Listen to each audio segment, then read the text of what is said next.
हिंदी आचार्य में एजुकेशन की सीरीज में बच्चों आज हम university commission 1902 Indian university commission 1902 की बात करेंगे। तो चलो पढ़ते हैं इसे। तो बच्चों ये जो यूनिवर्सिटी कमीशन 1902 है, इसे लॉर्ड कर्जन ने, जो वाइसरॉय हैं, उन्होंने कमीशन किया था इस कमीशन को।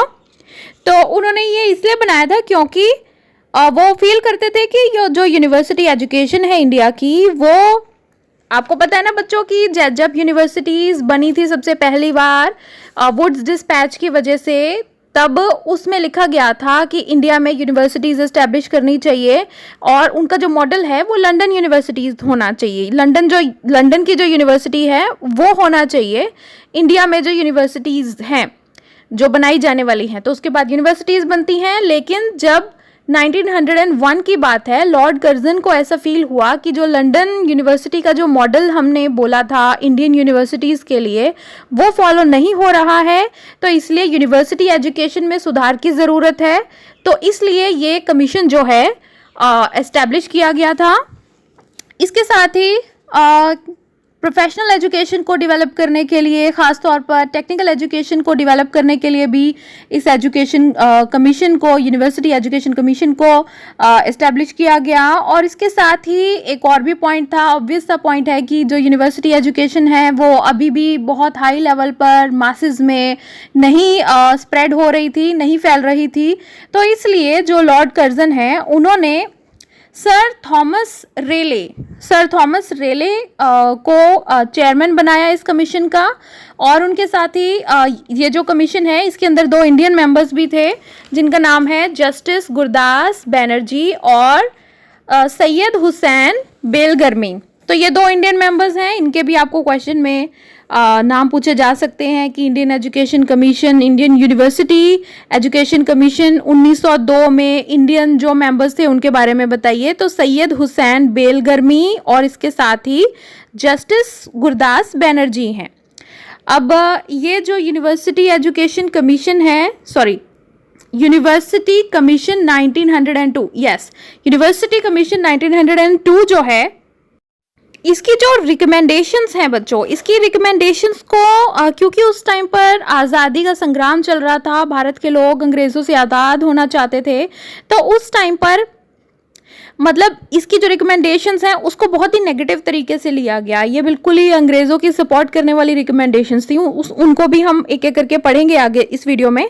तो लेकिन फिर भी इसकी रिकमेंडेशंस को जो है आम लोगों ने पसंद नहीं किया। फिर भी ये जो कमीशन ने जो रिपोर्ट दी है उसके ही हिसाब से आगे जो एक्ट बनता है, इंडियन यूनिवर्सिटीज़ एक्ट बनता है 1904 में, तो उसका जो बेस है वो इंडियन यूनिवर्सिटीज़ कमीशन 1902 ही है।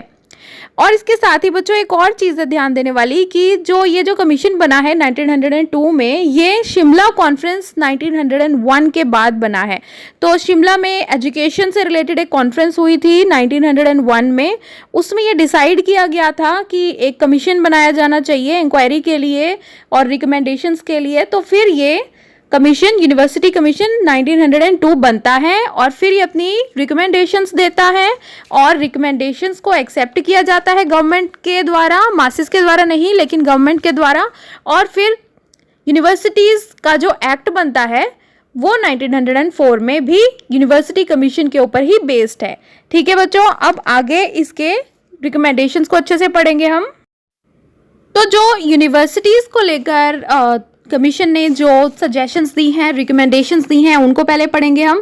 कि सबसे पहले तो ज्यूरिसडिक्शन डिफाइन करना पड़ेगा। तो सबसे पहले तो जो हर यूनिवर्सिटी है उसका जो ज्यूरिसडिक्शन है, टेरिटोरियल ज्यूरिसडिक्शन है, उसको डिफाइन करना पड़ेगा। यानी कि एक यूनिवर्सिटी किस किस एरिया के अंदर कॉलेजेस को एफिलिएट कर सकती है, मान्यता दे सकती है, और कहाँ तक के बच्चे जो हैं रहने वाले उस कॉलेजेस में या यूनिवर्सिटीज़ में एडमिशन ले सकते हैं। तो एक दायरा, जहाँ तक कि यूनिवर्सिटी का दायरा है, ज्यूरिसडिक्शन है, उसकी बात बिल्कुल उसको डिफाइन करने की बात की गई इस कमीशन में।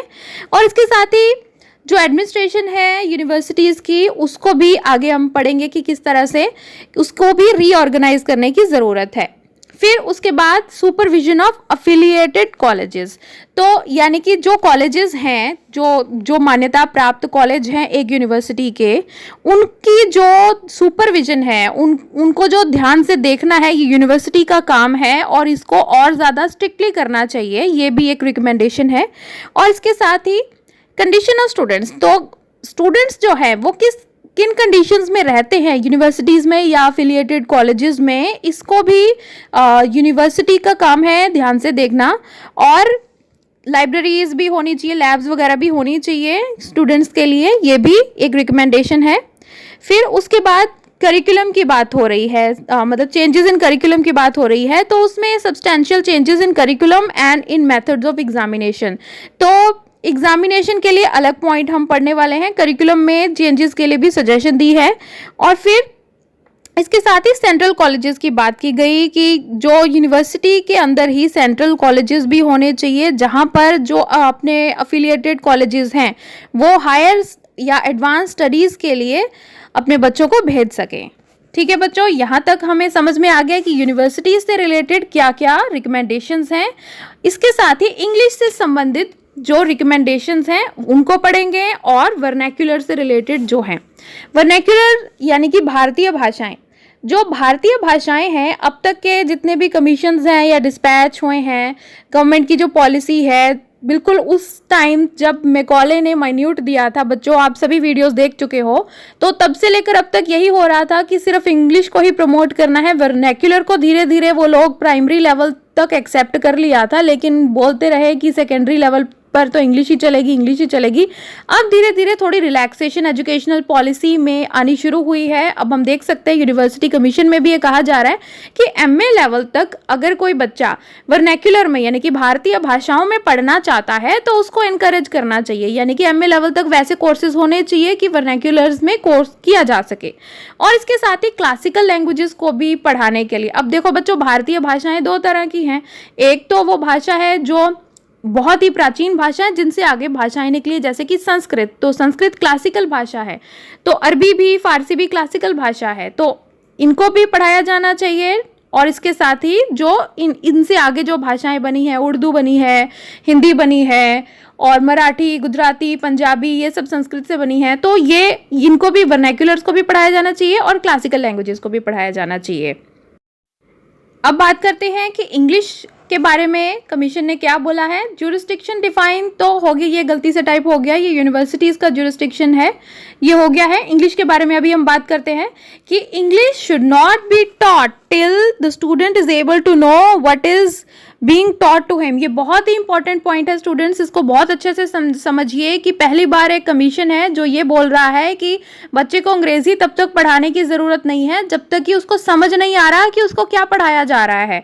तो ये सबसे पहला बहुत ही इंपॉर्टेंट पॉइंट है कि आपको दिमाग में रखना है कि जो एजुकेशनल पॉलिसी है वो कैसे चेंज हो रही है। उसके लिए सबसे ज़्यादा इंपॉर्टेंट जो है ये हमारा यूनिवर्सिटी कमीशन है 1902 का, जिसमें सबसे पहली बार ये बात की गई कि इंग्लिश तब तक नहीं पढ़ाई जानी चाहिए जब तक कि बच्चे को समझ ही ना आए कि उसे पढ़ाया क्या जा रहा है। और इसके साथ ही जो करिकुलम है उसमें जो लैंग्वेजेस की जो क्लासेस हैं, जो भाषा की जो क्लास है, कक्षा है, उसको थोड़ा छोटा रखा जाना चाहिए। और इसके साथ ही एक ये इंग्लिश के जो एक्चुअली सुधार हैं बच्चों, ये भी मैं आपको बताती चलूँ कि जो मैट्रिकुलेट्स हैं they fail to follow the college lectures due to teaching at school level. तो जो स्कूल लेवल पे बच्चों को जिस तरह की अंग्रेजी पढ़ाई जा रही है उनको समझ ही नहीं आ रही है, इसलिए वो जब कॉलेज जाते हैं तो उनको आगे इंग्लिश मीडियम की जो आगे यूनिवर्सिटी लेवल की पढ़ाई है वो भी उनको समझ में नहीं आ रही है। तो ये बहुत ही बड़ा कारण था, इसलिए उन्होंने इंग्लिश के मैटर को भी देखा, क्योंकि जो बच्चे ये कमीशन यूनिवर्सिटीज़ के लिए है, तो जो बच्चे यूनिवर्सिटीज़ में पढ़ने के लिए आ रहे हैं उनको जो प्रॉब्लम्स हैं, इंग्लिश से रिलेटेड प्रॉब्लम्स आ रही है, तो वो तो स्कूल लेवल पर हो रही है ना, तो वहाँ पर भी सुधार की ज़रूरत है। इसलिए यहाँ पर इंग्लिश से रिलेटेड भी रिकमेंडेशन हमें देखने को मिलती हैं। और इसके साथ ही एक बहुत ही इंपॉर्टेंट पॉइंट है इंग्लिश पढ़ाने के लिए कि जो इंग्लिश के टीचर्स होंगे, इंग्लिश के टीचर्स को तो स्पेशल ट्रेनिंग चाहिए जो कि अंग्रेज़ ही उनको देंगे। तो अगर इंग्लिश पढ़नी है तो अंग्रेज़ टीचर से पढ़िए ताकि आप अच्छे टीचर बन सकें इंग्लिश के, और फिर बच्चों को अच्छी इंग्लिश पढ़ा सके, ताकि उनको यूनिवर्सिटी लेवल पर जब पढ़ाने की बारी आए इंग्लिश में तो उनको ऐसा ना हो कि उनको समझ ही ना आए। तो ये भी एक इम्पॉर्टेंट रिकमेंडेशन है। अब बच्चों पढ़ते हैं कि एग्जाम्स को लेकर क्या रिकमेंडेशंस दी गई हैं।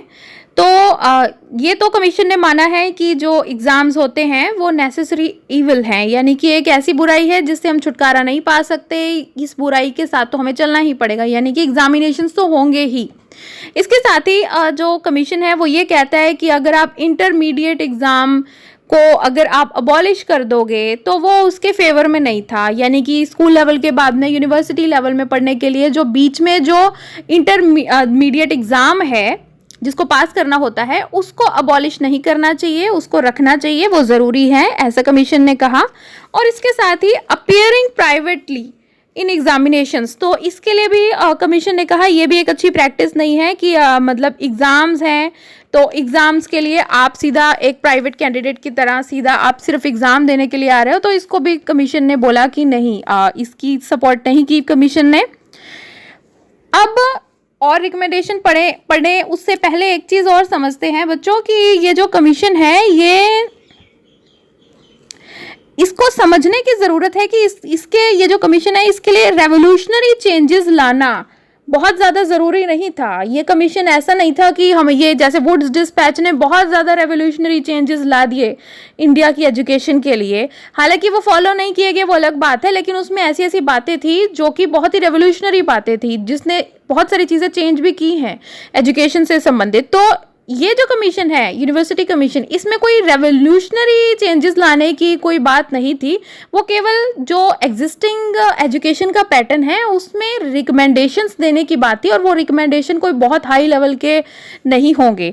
तो ये भी एक ये मतलब जो एग्जिस्टिंग सिस्टम चल रहा है इसमें थोड़ी बहुत जो आपको सलाह देनी है आप उसमें दे सकते हो, तो ये भी एक पॉइंट है जिसको ध्यान में रखना है इससे। और देखिए एक सेनेट और एक सिंडिकेट बनाने के लिए भी कहा गया यूनिवर्सिटी कमीशन ने। उन्होंने कहा कि जो सेनेट के मेंबर्स होंगे वो उनकी जो टर्म है वो हमेशा के लिए नहीं रहेगी, वो 5 साल के लिए रहेगी। तो सेनेट के जो मेंबर्स हैं वो 5 साल के लिए रहेंगे और इसके साथ ही सिंडिकेट भी होगी यूनिवर्सिटी की एडमिनिस्ट्रेशन के लिए। और इसके बाद हम पढ़ते हैं कि हॉस्टल्स के बारे में। तो हॉस्टल्स बनाने ज़रूरी हैं यूनिवर्सिटीज़ में, बच्चे वहाँ पर रह सकें और विद्या ग्रहण कर सकें। इसके हॉस्टल्स के साथ में स्कॉलरशिप की भी बात की गई है, और इसके साथ में एक मैनेजिंग कमेटी की बात की गई है। मैनेजिंग कमेटी होनी चाहिए, मतलब कॉलेजेस के अंदर मैनेजिंग कमेटी होनी चाहिए। यूनिवर्सिटी में तो आपको पता है कि उन्होंने सेनेट एंड सिंडिकेट की बात की है, तो कॉलेजेस के अंदर एक मैनेजिंग कमेटी होनी चाहिए जिसकी रिस्पॉन्सिबिलिटी है कि टीचर्स को अपॉइंट करने की और जो अनुशासनिक कार्रवाई होती है स्टूडेंट्स के ऊपर, तो वो भी मैनेजिंग कमेटी की ही रिस्पॉन्सिबिलिटी है। अब बच्चों जैसे कि अब ये जो एजुकेशन के लिए जो इन्होंने रिकमेंडेशंस दी हैं, अभी हमने पढ़ा कि बहुत बड़े रेवोल्यूशनरी चेंजेस लाने के लिए ये कमीशन नहीं था, सुधार लाने के लिए, सलाह देने के लिए कमीशन था। तो इसलिए हल्के फुल्के हमें सजेशंस मिल रही हैं, लेकिन फिर भी हम ये कह सकते हैं कि ये जो कमीशन है ये बहुत ज़्यादा प्रभाव नहीं डाल पाया, और क्यों नहीं डाल पाया वो भी हमने समझ लिया। लेकिन फिर भी इसकी जो सजेशंस हैं, रिकमेंडेशंस हैं, उसको गवर्नमेंट ने एक्सेप्ट किया, और उसके बाद में इंडियन यूनिवर्सिटीज़ एक्ट 1904 बनता है, उसको भी हम अगले वीडियो में पढ़ने वाले हैं पूरी डिटेल में। तो आपको ये वीडियो कैसा लगा मुझे ज़रूर बताइएगा, और पूरा वीडियो देखने के लिए आपका बहुत बहुत धन्यवाद। हिंदी आचार्य।